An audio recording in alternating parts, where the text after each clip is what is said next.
নমস্কার, আমি জয়শ্রী। আমার নতুন একটি ব্লগে আপনাদের সবাইকে স্বাগত। আজকে আমি আপনাদের সাথে শেয়ার করব আমাদের বাড়ি কালী পুজোর ব্লগটি। সকালে উঠেই আমি পায়েসের জন্য দুধ বসিয়ে দিয়েছি। চলুন এবার আপনাদের ছাদ থেকে ঘুরিয়ে আনি।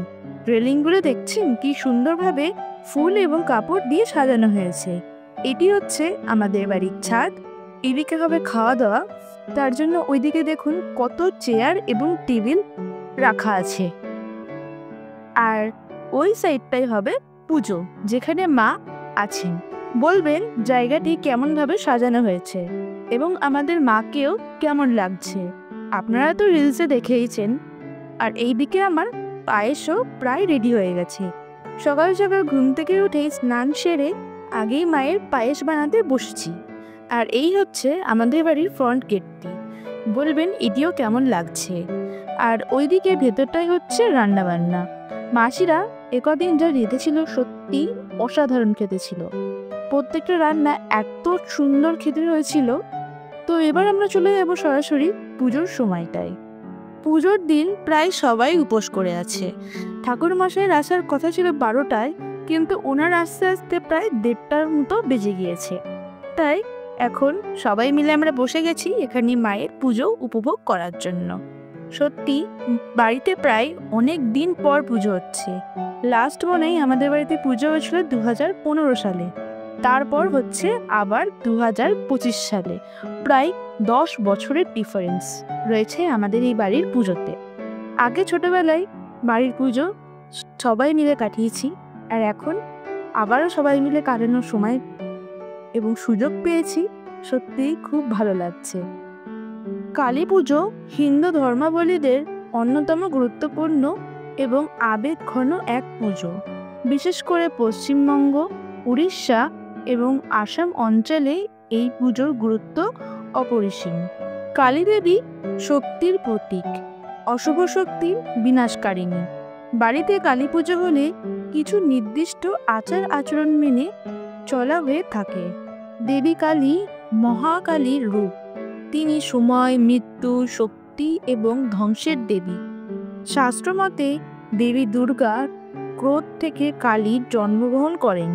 যখন অসুরদের বিনাশের জন্য মা দুর্গা ক্রুদ্ধ হয়ে যান এবং কালী রূপ ধারণ করেন। চলুন এবার জেনে নিই কালী পুজোর সূচনা। প্রাচীন উৎস। কালী পুজোর উল্লেখ পুরাণ ও তন্ত্রশাস্ত্র থেকে পাওয়া যায়, তবে এটি মূলত তন্ত্র সাধনার একটি গুরুত্বপূর্ণ অঙ্গ হিসেবে পরিচিত ছিল। প্রথম দিকে এই পুজো গোপনে গভীর রাতে নির্জন স্থানে করা হতো। জনপ্রিয়তা লাভ। 1700 শতকে নবদ্বীপে কৃষ্ণানন্দ আগমবাগীশ কালী পুজোকে ঘরোয়া ও সামাজিক পুজোয় পরিণত করেন।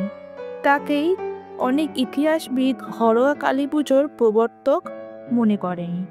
পরবর্তীকালে রাজা কৃষ্ণচন্দ্র নদিয়ার ও রাজা নবকৃষ্ণ শোভাবাজার রাজবাড়ির কলকাতা কালী পুজোকে রাজকীয় রূপ দেন। তখন থেকেই কলকাতা ও বাংলায় কালী পুজো ধীরে ধীরে দুর্গা পুজোর মতোভাবে জনপ্রিয় হয়ে ওঠে। আধুনিক কালী পুজোয়। আজকের দিনে কালী পুজো শুধুমাত্র তান্ত্রিক প্রথায় সীমাবদ্ধ নয়, এটি এক সামাজিক ও সাংস্কৃতিক উৎসব হিসেবে পরিণত হয়েছে।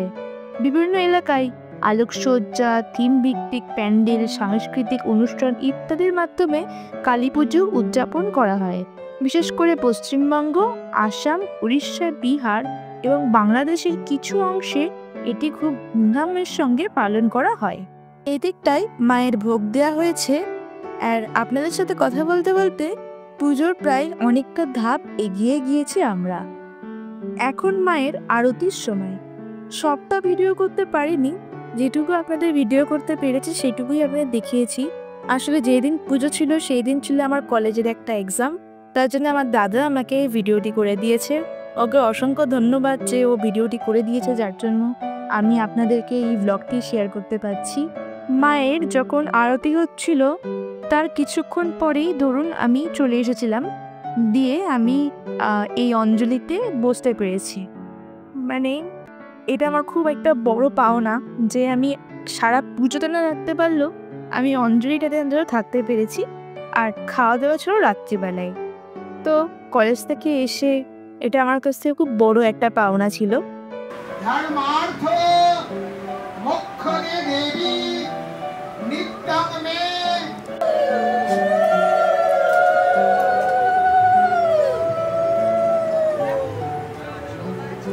কালী পুজো শুধু এক ধর্মীয় আচার নয়, এটি শক্তি, আশ্রয়, রক্ষা ও অন্ধকারকে জয় করার প্রতীক।